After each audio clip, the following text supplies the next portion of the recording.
এবার বরণটা সারলাম বনগাঁতে। দশমীর দিন রেডি হয়ে চলে গেলাম বাপের বাড়ি বনগাঁয়। নমস্কার বন্ধুরা, আমি পম্পা আবারও চলে এলাম নতুন আরেকটি ব্লগ নিয়ে আপনাদের সামনে। ওই দশমীর দিন সকাল সকাল দেখুন রেডি হয়ে নিয়েছি, এখন চলে যাচ্ছি বাপের বাড়িতে।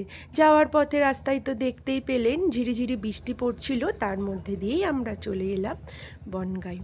এসে দেখি মা, দিদি, ভাই, বউ সবাই ক্লাবে এসে মায়ের বরণ করছে। আমিও দাঁড়িয়ে পড়লাম মায়ের বরণ করার জন্য। মায়ের বরণ করার এই মুহূর্তটা আমার কাছে বেশ প্রিয় একটা মুহূর্ত।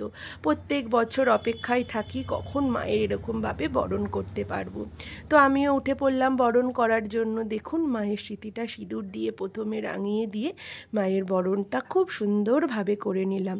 বরণ করার সঙ্গে সঙ্গে এক রাশ মন খারাপ মনের মধ্যে ভেসে আসে, কারণ আবারও একটা বছরের অপেক্ষা, আবারও তোমার জন্য দিন গোনা শুরু, আবার একটা বছর পরে তুমি ফিরে এসো মা। তো তারপরে দেখুন বরণ করা হয়ে গেলে সবাই মিলে সিঁদুর খেলাতে মেতে উঠলাম। তো এই মুহূর্তটা ভীষণ প্রিয় একটা মুহূর্ত, প্রত্যেক বছর তাই চেষ্টা করি বরণটা এই বনগাঁতে সারার।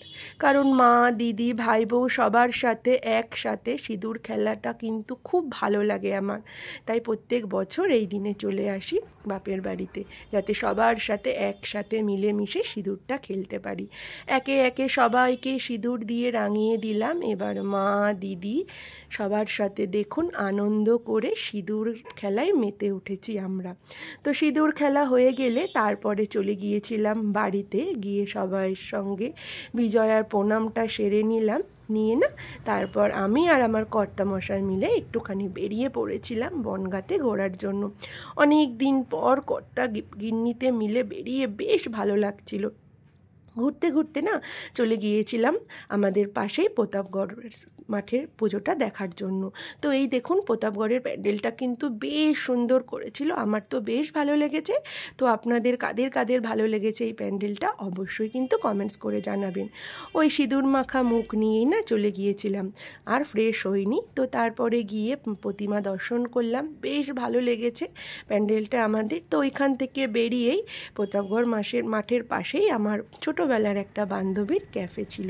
তো ওর সঙ্গে গিয়ে দেখা করলাম, অনেক দিন পর ছোটোবেলার বান্ধবীর সঙ্গে দেখা হয়ে বেশ সুন্দর লাগলো। বেশ খানিকটা সময় ওর সাথে কাটিয়ে তারপরে আবারও কর্তামশাইয়ের সঙ্গে কিছুটা ঘুরে একটু চা খেয়ে চলে আসলাম বাড়িতে।